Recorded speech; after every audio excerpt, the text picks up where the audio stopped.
Good afternoon, everyone. Welcome to today's webinar about the Texas Workforce Commission. And Ms. CJ Ballinger is going to be decoding that for us. Hopefully we will all understand it by the end of this presentation. My name is Paula McCain, and I'm one of the senior business advisors at the North Central Texas Small Business Development Center. Hey, Brett.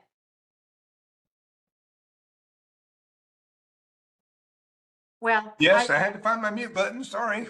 Yes. Okay. Hey, did you know that today is National Root Beer Float Day? Absolutely did not needed to know that. Thank you. I will stop for an Do A&W on the way home. do I need to say any more? Nope. Okay. Uh, the SBDC is the leading provider of assistance for small businesses. We are grant funded, and because of that, we can offer our services to you at no cost. As I said, today's presentation is Texas Workforce Commission Decoded, brought to us by CJ Ballinger. A quick reminder, we are recording this webinar and then we will be adding it to our YouTube channel. Today's webinar will be interactive, so please feel free to raise your hand. You can use the small button at the bottom. If you have any questions, or you can put your question in chat, we will be monitoring that.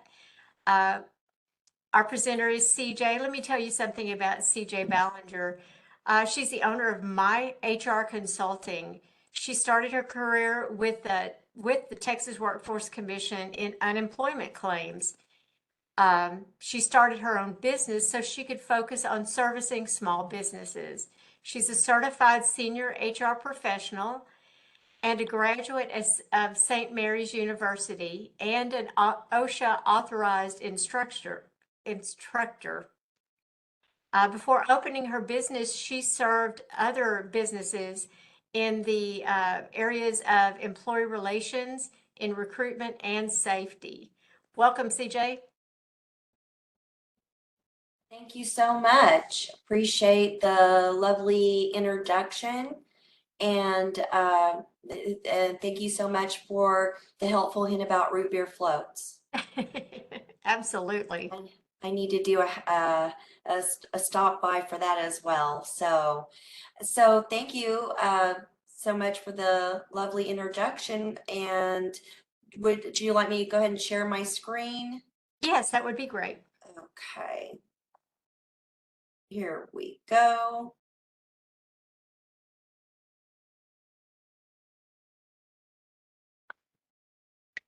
Okay. I'm hoping everyone can see this. So can everyone see my slides? My title? Yes, ma'am. It looks great. Very good, very good. So like Paula said in the introduction, we're going to talk about decoding Texas Workforce Commission, how unemployment claims work. And I usually, after the presentation, ask people if their mind has been blown. And, usually there we get a couple of ahas. So as we're going through the presentation, I know that we can't discuss confidential information related to a particular case, but we can talk about how the process works and how you can best protect your business. I don't just do presentations for SBDC. I am also a customer. When I started my business, I reached out for a small business advisor, and that was over 10 years ago. And she has been so instrumental in helping guide me in business decisions and in helping protect my business and grow my business. So I really could not speak more highly of the services that the SBDC provides, and highly encourage everyone to get call and ask questions, see how they can help you as well. So just to kick it off, sometimes small businesses wonder if they're the owners or if the employees own their business, right? Because employees can file the silliest TWC claims and try to draw unemployment. And small business owners feel like they don't know the rules of the game as well as their employees do. So I'm here to try and educate you as to how the system works and how you can better enable yourself to win those frivolous claims, avoid expensive chargebacks, and then some pitfalls to avoid when you're going through the process with TWC and what to say, what not to say. So Paula went over my background, so I'm going to go skip this slide, but you know, I do have a disclaimer that I'm not an attorney and I can't give legal advice, but I just have the HR background and HR knowledge and experience on how Texas workforce, how they function, how they process claims. So are we ready to get started? So, okay, buckle up. This is how it works. The Texas Unemployment Compensation Trust Fund needs to be funded. They need money. And the state of Texas takes that money from Texas employers. Businesses pay an unemployment tax. Sometimes it's referred to as a UI tax or UI insurance, or sometimes SUTA, SUTA, state unemployment tax. And all businesses pay a tax on the first $9,000 of their employee wages. How much you pay will change from year to year. And we'll talk about how that works in a minute. But if you're a new employer, you just hire your first employee, you're set at 2.7%, and you can either go up or down just depending on a couple of factors from the state. As you can see here, in 2024, the minimum that you would pay is 0.25%. That's really not a lot, but you can pay as much as 6.25.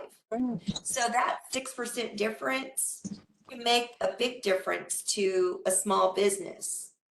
And in Texas, fortunately though, the average tax rate is 1.05. So not a lot of businesses get up to that 6%, but I'll tell you as we're going through the presentation, how small businesses are disadvantaged and can jump up in their tax rate from year to year unknowingly. So here's how it works. When an employee leaves the company, they can file for unemployment. And Texas Workforce Commission looks at how much did they make in in what's called the base year, and what was their reason for separation. Those two things determine how much that employee is going to get in unemployment, if any at all. And what the TWC uses is called the base period. And now say this 3 times fast. The base period is the first 4 of the last 5 completed calendar quarters before the effective date of the initial claim, right? I don't even know what that means. It's too much. So let's look at a picture. Here's a little graph for you. And I've got this in a PDF, and this can be sent out along with the slide deck after the presentation if you're interested.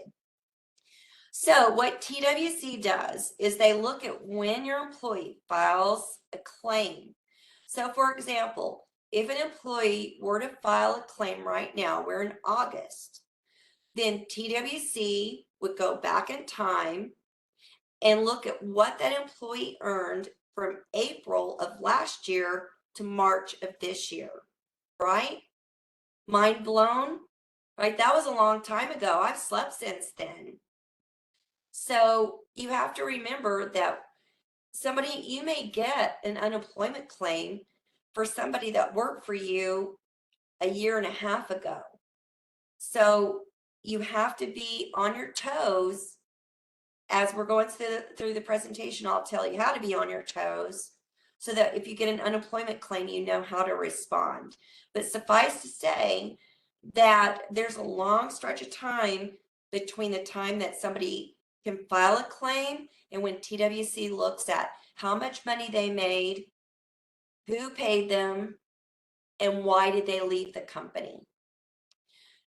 When Texas Workforce processes the claim, they mail notices to the employer. Where they mail them from? Austin. So depending on where you live, your snail mail could take a while to get to you. It's 14 days, calendar days, not business days, from the date that it's mailed from Austin. So when you get a letter from TWC, open it. Don't wait, because that thing may have taken a week to get to you in the first place. You can respond any number of ways: online, fax, mail, phone. It's up to you. TWC now has an online portal, so you can do it very quickly and easily nowadays. But just remember, 14 calendar days from the date it's mailed from Austin, Texas, right? So what happens is that you as the employer, you owe information to TWC. What were the dates that that person worked for you? What was the reason for separation? Did they get any additional pay, like unused vacation, severance? What happened on the separation? If the employee was fired, do you have the documentation, the write-ups, the warnings, the final notice? So it's important that you be able to relate the details of what happened and then provide a contact for the company. So reason for separation. Why is that important? You have a termination, and what that really means is they got fired. Okay? Resignation, they quit. Laid off is really called a reduction in force, meaning there wasn't enough work, but through no fault of their own, they're without a job. But then also, what about this reduced hours? You know what I've seen, of course, I'm a child of the 80s, so excuse me, but what I've seen is that when managers don't like an employee, they just start cutting their hours, right? And then until they're no longer on the schedule.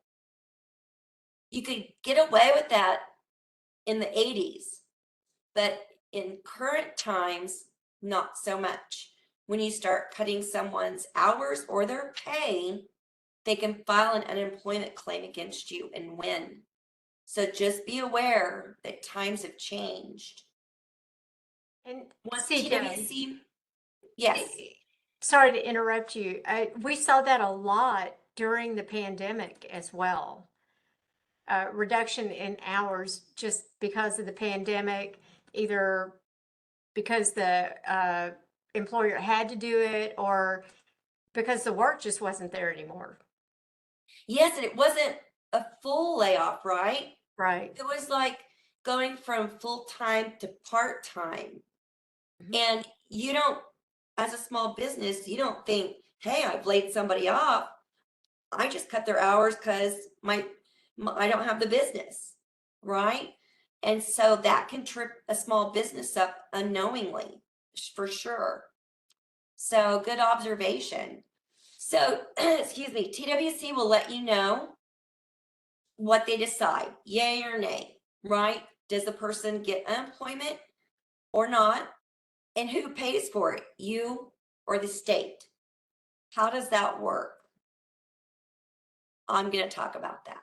So if you don't like their decision, you can appeal it. Again, 14 days. You have to submit additional evidence.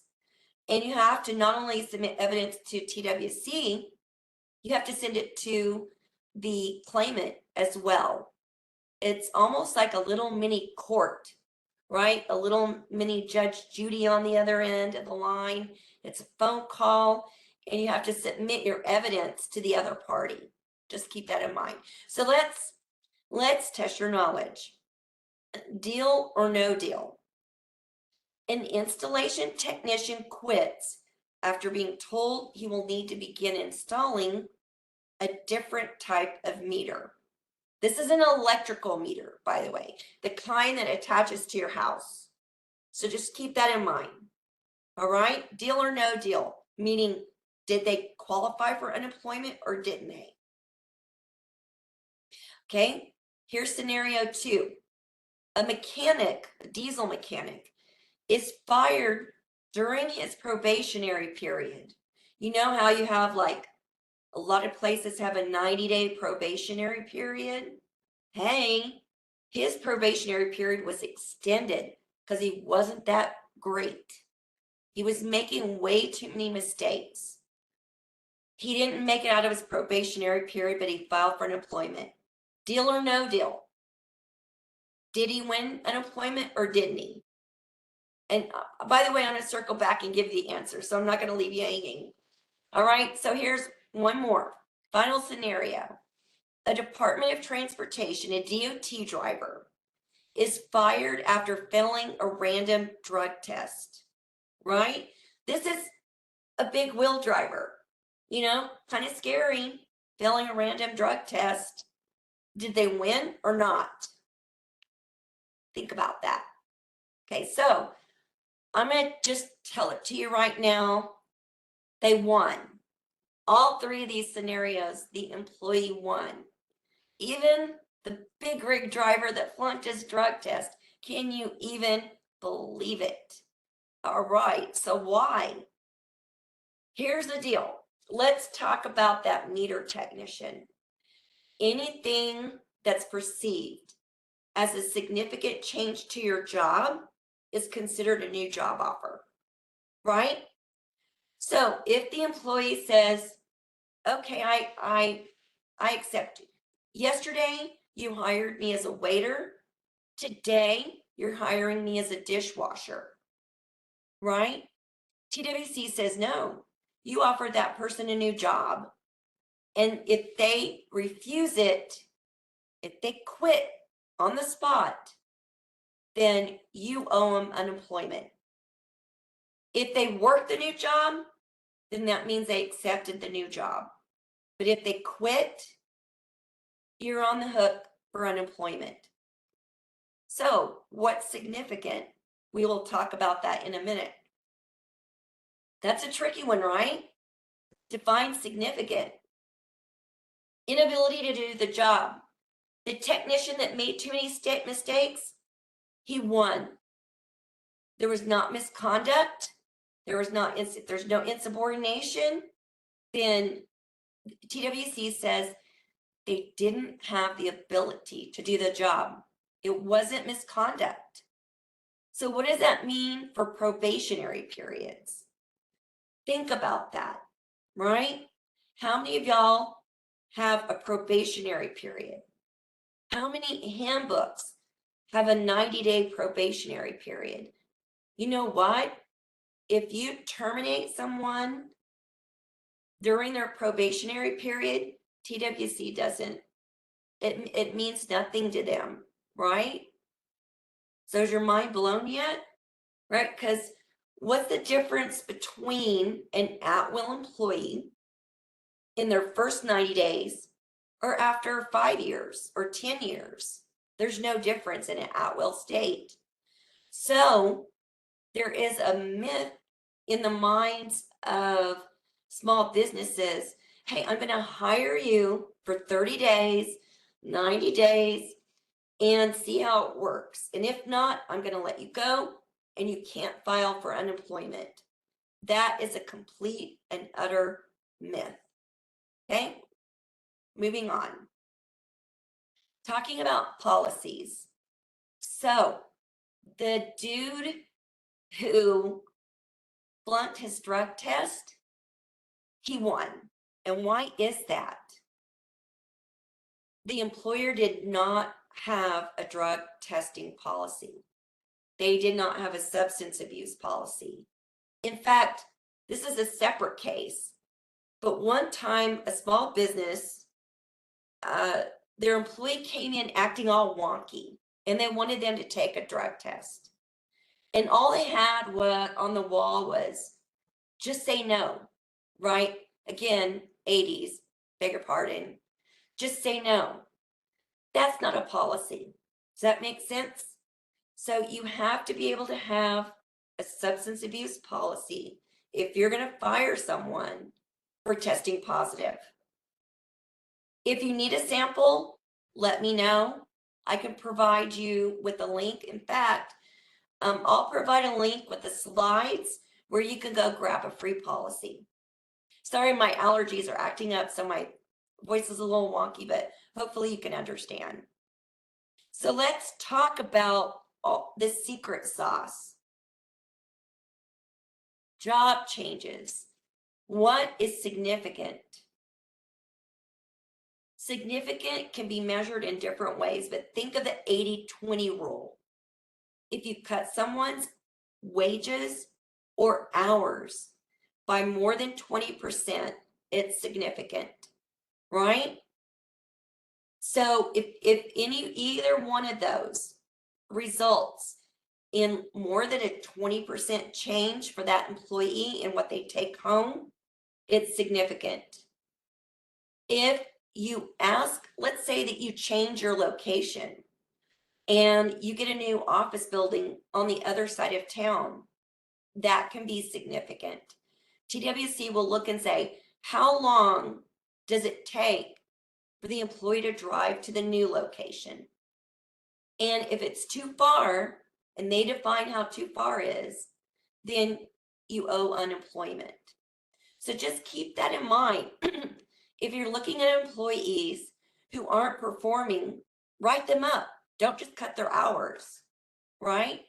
Don't just make them from a waiter to a dishwasher because they're a crummy waiter, because that will be considered a job change. And if they're savvy, they'll go file unemployment and win. So what also is resignation? So job abandonment. Job abandonment is when an employee does not show up for work and they don't call. When an employee abandons their job, they're not fired, they quit, right? Mhm. So if an employee quits their job, as in no show, no call, no show, then you can let TWC know that and win the claim. What you can't do is you can't go to someone and say, you either quit or I'm going to fire you. And then tell TWC, I don't know why they left. They just gave their notice. They will smell that 100 miles away. And then guess what? You will be on the hook. So be careful how you go about managing employee performance. And if somebody's not performing, address it. TWC calls it constructive discharge. And what that means is you made someone's life so miserable that they quit. TWC and the EEOC, they see right through that. Don't do it. Do it right the first time. Don't just make someone miserable, or you'll lose an unemployment claim, a harassment claim, and who knows what else, right? Do it right the first time. How do you do that? Number one, you tell the employee your performance isn't where it needs to be and your job is in jeopardy. Don't be vague. Don't say, listen, I know you've come in 30 minutes late every day for the past 2 weeks, and I'd kind of like you to stop doing that because it hurts business. You need to be able to say, you've been late. This does not work for the business. I'm going to give you a warning. If we don't see a change, your job is in jeopardy, right? TWC is going to want to know, did you warn that employee? Did you give him a chance to improve? So here's though what small businesses get confused about. Small businesses feel like that if somebody steals from them, they have to warn them. Stop stealing from me. No, that's gross misconduct, right? You're not allowed to, you don't have to tell someone that's taking cash out of your register, naughty, naughty, right? So if it's gross misconduct, they're fighting at work, they're stealing, they're doing something that could seriously hurt your business, then you can let them go on the first go around. But if you have misconduct, regular meaning they aren't productive, they're showing up late, they're gossiping, causing trouble in the workplace, you need to be able to warn them, tell them how to fix it, and give them time. How much time? That's up to you. TWC does not dictate. You have to give them 30 days or 2 weeks or whatever. But what you have to do is you have to, I hate putting it this way, but let the punishment fit the crime. Don't fire someone for being 5 minutes late the first time, right? Also ask, how can we help you succeed? Because what if your employee's slow because their computer's not working and you don't know it? What if there's some other incident going on that you're not aware of, that the employee could talk to you about? So it's a two-way street. This is not working. I'm going to need you to turn it around. Your job is in jeopardy if this doesn't turn around. How can we help you succeed? So let me tell you a story. And this is how TWC thinks. Once upon a time, there was an employee. He was late every day for 8 months. And after 8 months, his boss got really sick and tired of it. This guy was actually a really nice guy. He was fun. He was a lot of fun to work with, right? That's why they let him be late. They're like, Joe's a good guy. He just has time management skill deficits or whatever, right? So they got mad after 8 months of dragging it out, fired him on the spot. He went to TWC, filed a claim, and won. Why? They didn't warn him. They let it go on for 8 months. He basically thought it was okay just to show up to work late every day because they never did anything about it. So the word to the wise, you don't have to warn someone 10 times to not be late, but you do have to warn them. You have to give them a chance to turn it around, and you have to be clear that their job is in jeopardy. Does that make sense?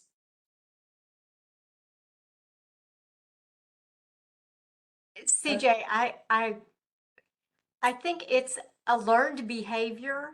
You know, after he was late for, I don't know, the first week, then must be okay. So second week late, now we're at 8 months. So why is it not okay now? Exactly. And the thing is that he was wrong for being late. But the issue is that his employer just let it go on. So basically they said, it's okay, right? So the reason why this is important is because of something called a chargeback. So let's say, remember we talked about the base period. Don't get nauseous. I'm going to flip back real quick. Just close your eyes. I'll tell you when to open it. Here we go. Open your eyes. Okay, here's the base period. So remember we talked about someone could have worked for you for a year and a half ago, and you're just now getting a letter from TWC. That matters. Okay, so close your eyes. We're going to flip forward again. All right. So chargebacks. So let me tell you a story. This might help make it clear. Once upon a time, there was a nonprofit, and the nonprofit had 2 employees. One of those employees quit to go work for another nonprofit and got fired from the other nonprofit, right? So They didn't document anything. She quit, whatever, bueno bye, right? And a year later, they get a notice saying she's filed for unemployment. They ignored it. TWC said, you know what? Since you didn't respond to our letter, we're going to charge you for unemployment. And it was going to be to the tune of, I think, like $4,000. And TWC said you can either pay the $4,000-ish or your tax rate's going to go up for the next couple of years. They had no recourse. They had to pay up. I think actually they chose to have their tax rate change, but it changed a lot, because I'll talk to you in a minute about how TWC evaluates what your rate is. So you need to realize that when someone leaves your employment, you need to document it, right? Keep those records. If somebody quits, make a note of it. You can even have them give you a resignation notice. If somebody just stopped showing up to work, document it. If you get a letter from TWC a year later, are you going to remember or have any proof? Right? So what you don't want to do is get snookered into paying unemployment just because you just didn't do your documentation. Because here's the reality is that TWC, okay, close your eyes. I'm going to flip back. I apologize. I need to put this at the end of the slide. Can you see on the slide deck over here where it says average experience rate? What does that mean? What that means is how much your unemployment rate is going to go up because you lost an unemployment claim. So TWC looks at the percent of wages and then looks at how much unemployment you're liable for. And what they do is they calculate your experience rate to determine your taxes for the next 2 to 3 years, right? So what about that nonprofit? Sorry, close your eyes, gonna flip. Here we go, here we go. Here we go. Chargeback notice, remember that nonprofit? They had 2 employees. So their unemployment bill was almost half of their wages. If you think about it, think about the huge percentage that $4,000 would mean to a small business. So that's the reason why when you have a large business, they're like, okay, you're laid off. We don't care. Go collect your unemployment, because that's a drop in the bucket for them. But for you as a small business, it's a lot. It's a huge percentage. So a small mistake could make your unemployment rate go from 0.25% to 6% in 1 year, just because you didn't manage an unemployment claim or you didn't respond to a notice. So that is what your biggest takeaway from this is, to respond to notices that you get. Okay. Yeah, I'm coming down. Okay. And do your due diligence when it comes to letting employees go and documenting why they leave. So how do you learn more? There are a couple of things that you could do. I will send Paula a link to a TWC website where you can find policies, copy them, paste them, alter them according to your needs. TWC puts the information out for you as the business, but they also, host conferences. So if you want to see where their next business conference is, click this link, it will take you. So just to tell you, the next conference is in September in South Padre Island. I so want to go to that one, right? A business paid trip to the beach, yay. So it's a 1 to 2 day seminar just for employers. They have lawyers there, including the attorneys that work directly for the TWC commissioners. And you can go up and talk to them, tell them your story. What do they recommend? They will give you so much information. It usually costs about between $150 and $200. It used to cost $99, but whatever, I'm not going to be bitter. $150 to $200, and the cost of travel. I'm in San Antonio. About once every 2 years, they hold one here, or in Austin, so it's close by. So don't let that be a deterrent. I highly recommend going to these conferences and just going through and making sure that you have all the policies that you need.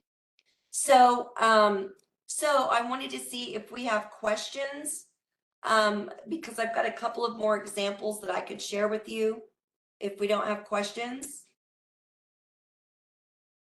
I have a question. You talked about misconduct, and how do you handle misconduct? Like if it's the refusal of a direct refusing a job assignment. You know, if it's within your job requirements and everything, and you just tell a supervisor, no, I'm not going to do that. How would a supervisor handle that? Good question. So one is that you will want to have a policy, a termination policy, that includes insubordination as one of the terminatable offenses. Okay. And then you want to let the employee know that what you're asking is within their job responsibilities. I wouldn't say job description, but I would say this is within your job responsibilities. This is what you were hired for. And if you don't do it, your job is in jeopardy. Okay. You can let somebody go if they're refusing to do their job. Now, there are some exceptions. So for example, if what you're asking your employee to do is not within the realm of their job, then it's considered a job change. Let me give you an example. So how documentation works. So let's say that I hire an accountant for my business, and they're my employee, they're not a contractor, right? And I say in the job description or the job announcement that they need to be familiar with accounting software, right? So if I change from Peachtree to QuickBooks and they say, I quit, then you're covered by your job description, right? Because you said that you need them to be familiar with accounting software. If you tell the accountant, look, I'm going to need you to stop what you're doing and be a receptionist and answer phones, not that there's anything wrong with that, but if that wasn't explained, that could be within the purview of their job, then that can cause issues. So my recommendation is to have some form of job description, and we will talk about that in a future episode, so stay tuned. What does a job description need to have in it? What does it look like? But you don't have to sweat the details too much. So let's say that you have somebody who's a laborer, and you say, I need you to go, I need you to go move this pile of bricks to the other side of the property.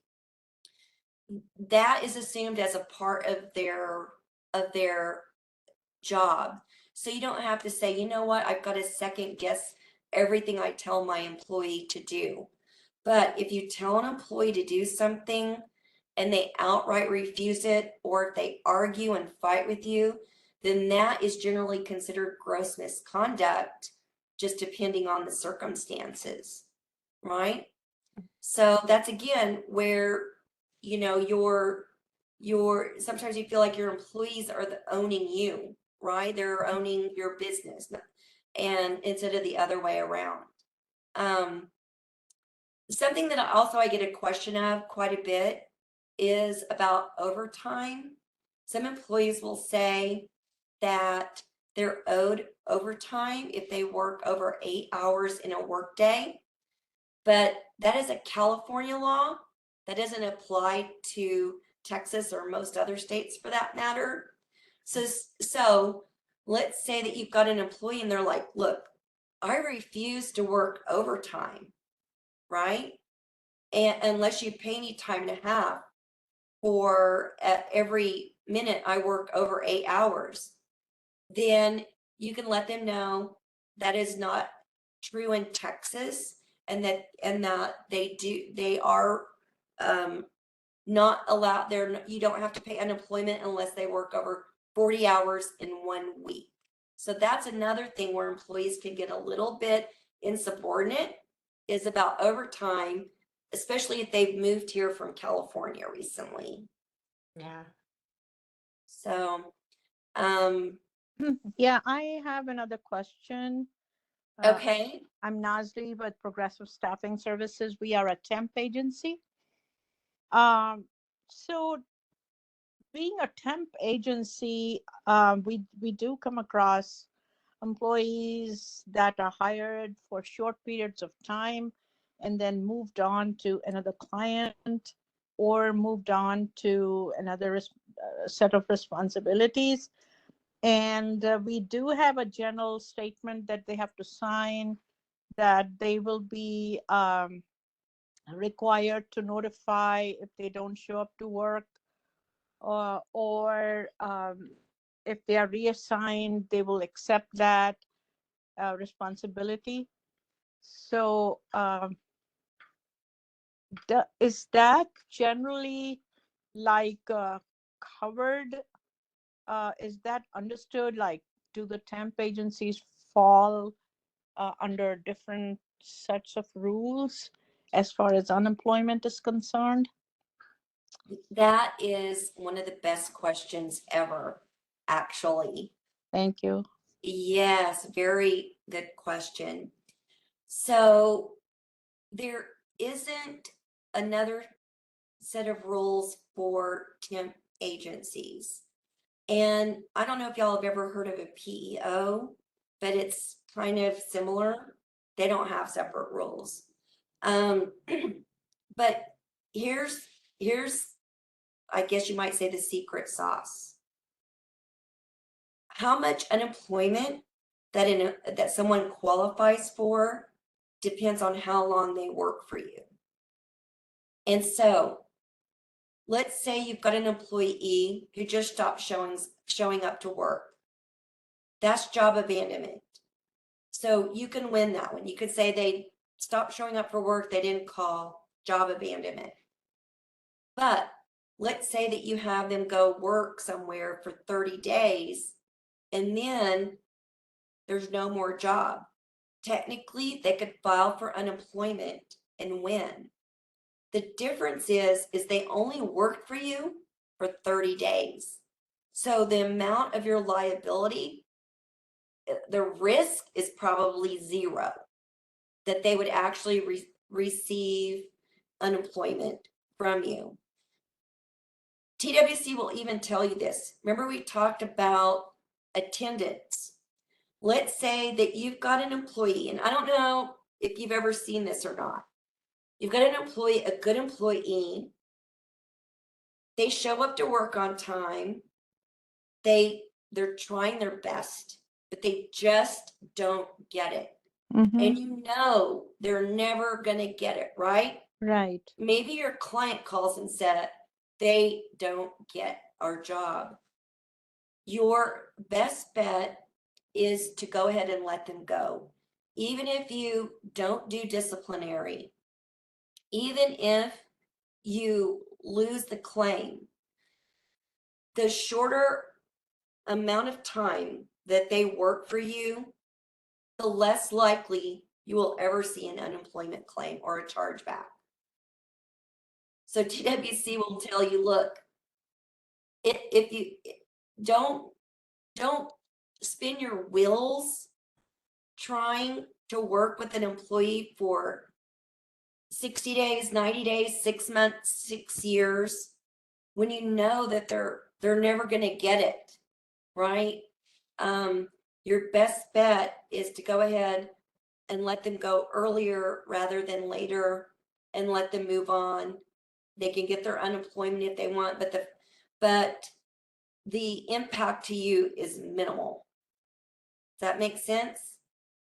Yes, yes, yes. So your biggest liability as far as unemployment goes would be if somebody goes and works for one of your clients for 6 months or a year, and then they're laid off because they've worked for you long enough that they've earned enough wages that that it could cause an impact on you. And they were not laid off for misconduct. It was just a lack of business. So that's where your greater liability is. But most temporary agencies have a liquidation period. I'm getting in the weeds, so sorry. They have a liquidation period to where they can hire that person after, say, 60, 90 days. Does that make sense? Yes, it does. Since you're in the business, since you're in the industry, I'm hoping that makes sense. Yes, it does. And we try to do that. At times, it's a Mhm. different type of work. And if they decline it, are we still liable to get charged? If they say, oh, no. No, document it. Okay. So if you offer them work that is similar and they say no, document it.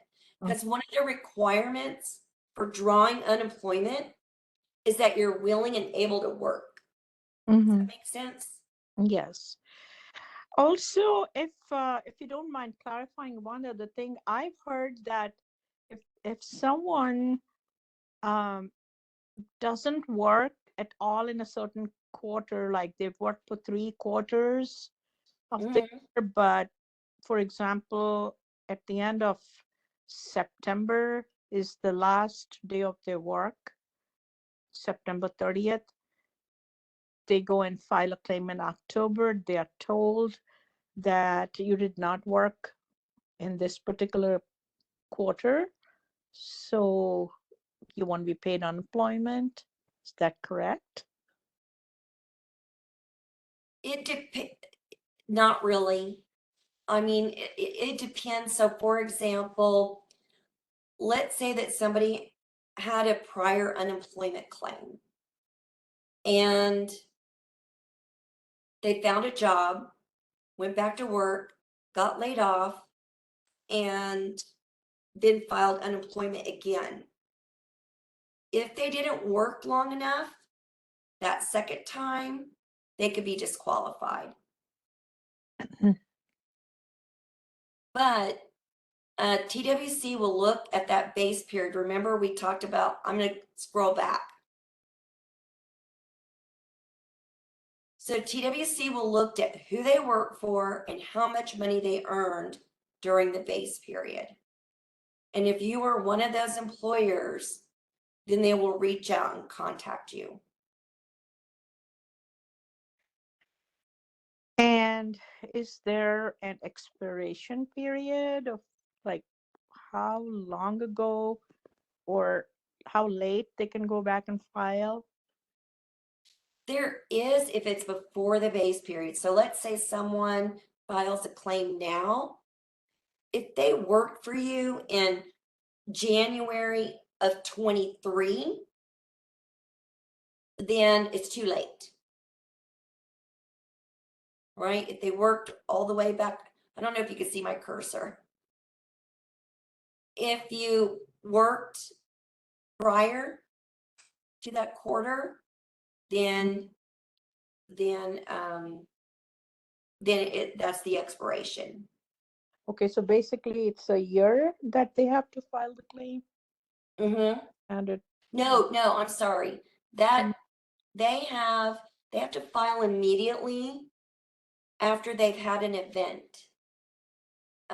So typically, if someone worked for you a year ago and left, they went to work for somebody else and they're filing a claim against that other employer, you will get looped into that because of their claim against the other employer. Okay. Can you expand on that a little bit? I can. I was like, Okay, that's so confusing. somebody got laid off in the third quarter of 2022, Okay. and they come back and file a claim at the end of 2023, like November, December. Can they still do that, like a year later? Not to my knowledge, not unless there's some hidden loophole or extension that was provided. There were some extensions provided during COVID. I'm wondering if that's what you're thinking of, but normally, no. Normally, they can't wait a whole year to file against you. But the way it works is they go to work for somebody else, get laid off, file an unemployment claim. TWC looks back and sees you are on the list of employers and then sends you a letter and asks why they left. I see. That's usually how it works. It's really hard to explain, but it's the difference between, can they file an unemployment claim directly against you a year later? No. Can they file an unemployment claim against their most immediate employer and you get drawn into that? Yes. That's what a chargeback is. Okay. Paula, did that make any? I don't know. It's hard to, I'm telling you, that's the reason why I have a separate handout for this. Because it's mind blowing. Yeah, it is. It is hard to explain, but it's who paid the employee during that period. And they look back at a certain amount of time and it's how did that employee get paid and from whom? And that's everybody that they consider. Yes, Okay. exactly. Gotcha. Exactly. So that's why I was saying, remember that nonprofit where the employee quit to go work for another nonprofit and then a year later filed against the new nonprofit? That is how they got looped into that. Gotcha. And they ended up being on the hook because they didn't respond to TWC and say she quit. Yeah, got it. Mhm. So yes, but like I said, during COVID 2022, there may have been some sort of exception that was made, but I doubt it. As far as like filing directly against you a year later, I doubt it. Okay. I don't see a world in which that would pass. Good questions. We need to get more hiring agencies, temp agencies in.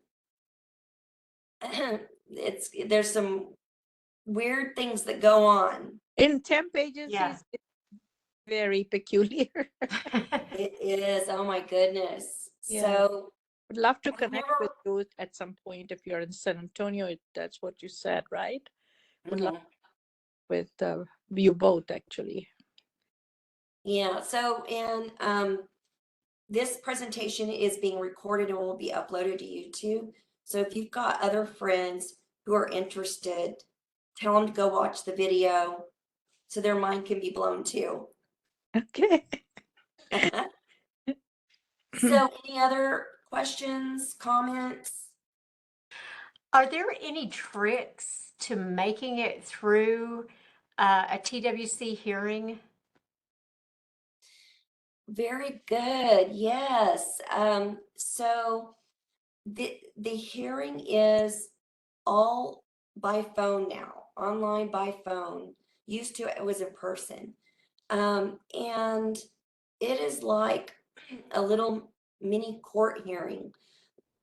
What happens is sometimes employers get so upset that they are angry with the judge, with the appeals officer, the judge, the appeals officer, or they talk out of turn, and that is a big no-no.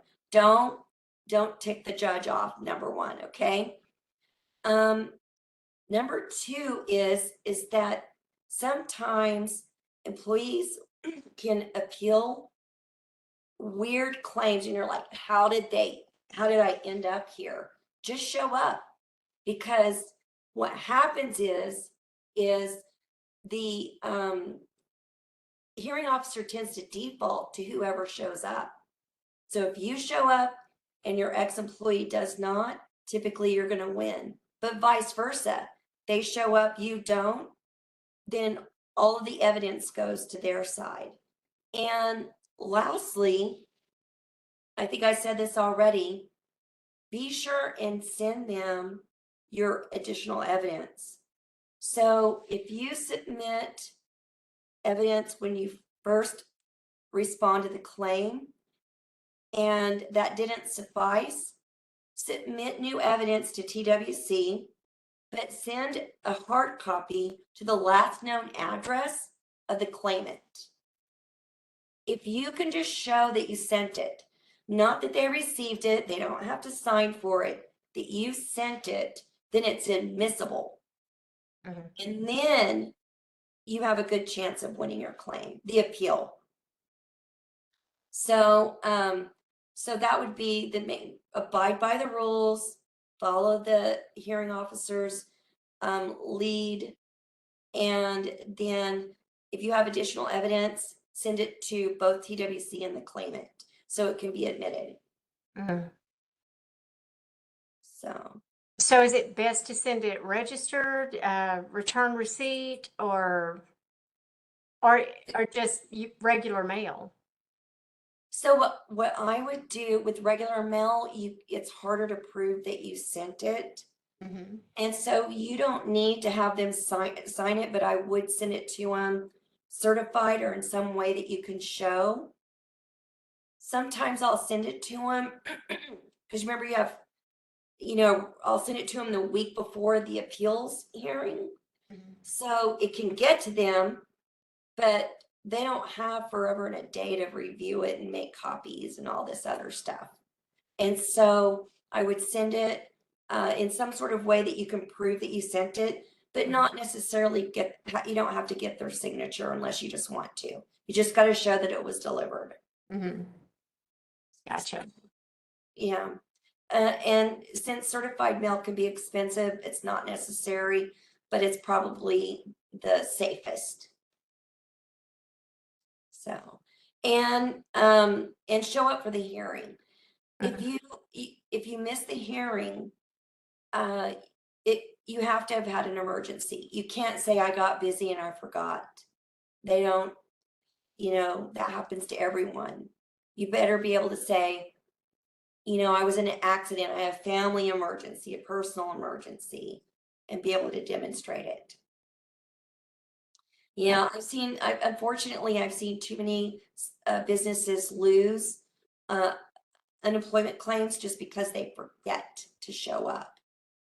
I know that's painful, especially for small businesses. It's not like you've got an attorney department full of attorneys making the calls for you.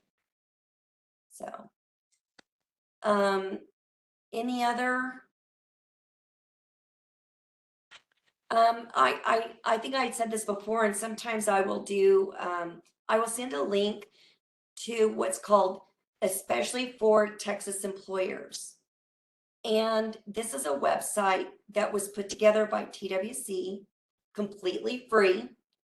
And it has a lot of good detail, about how to avoid unemployment claims, and it has free sample policies, right? Mhm. So go to the website, do a search. If you need an attendance policy, attendance. If you need substance abuse, drug and alcohol. Social media, I think they used to have that on there as well. So they have a bunch of templates for you to work from that have been vetted by their attorneys. So free is my favorite price. Exactly, exactly. And they're really good. When you look at them, they're really good policies and easily tailored to your business. Yes, yes, exactly. You don't have to be afraid of it. It's already the Right. hard work has already been done for you. You just need to be able to adapt it to what your needs are. Mhm. So, any other questions? No, wait, no, I think that's it. Those are all the questions. Okay, well, we're right at an hour, I guess. So, Yeah. but you know, if anybody has additional questions, they are free to reach out. Let me put your slide back up here. All right, close your eyes. You're free to reach out to SBDC. This is their phone number and their website, and they can get you the slides. And if you've got questions, you can submit those later. So if you think of something else after, then just go ahead and reach out to SBDC, and they'll help you out, help connect you. And I want to thank SBDC for giving me the opportunity to present this information. It's my favorite subject. I can't lie. For everybody else, it's kind of dry, but for me, I'm like, woo! So I appreciate the opportunity. Thank you. Isn't it kind of a shame that HR geeks actually love this kind of stuff? It's almost sad. It is. It is. I feel like get a life. I'm just a nerd. So I own it. So yeah, again, thanks again. And if somebody has questions, they can connect. Thank you so much, CJ, Thank you. for Thank you. um, I'm having some technical difficulties. Um, oh, there we go. I see your upcoming webinars. Yes, look at all of that. Oh my gosh. And um, you'll probably show up on the next one, I'm pretty sure. Like I said, HR geek, I this kind of stuff interests me a lot. So I appreciate all of the information that you shared. These are our upcoming webinars, and we have so many on schedule that we're just it's hard to put as many as we can on one slide. But here's what we've got coming up through the 20th, and tomorrow starts a new series called Cash Flow Wednesdays. Uh, and this is Mike Milan, also known as Cash Flow Mike. Start with the end in mind. So reach out to our website at the bottom, the sbdc.nctc.edu, or you can use the QR code in the upper right-hand corner. And that QR code will take you to the SBDC website. You can register for any of the webinars.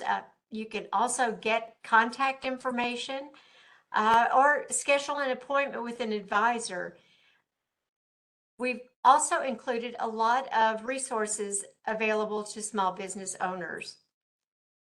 Because we are grant funded, I would love to give a shout out to our benefactors, the Small Business Administration, the state of Texas, North Texas SBDC Regional Office, and North Central Texas College, our host institution. I thank you all for joining us today and look forward to seeing you tomorrow. And this will end the webinar. Thanks so much. Thank you.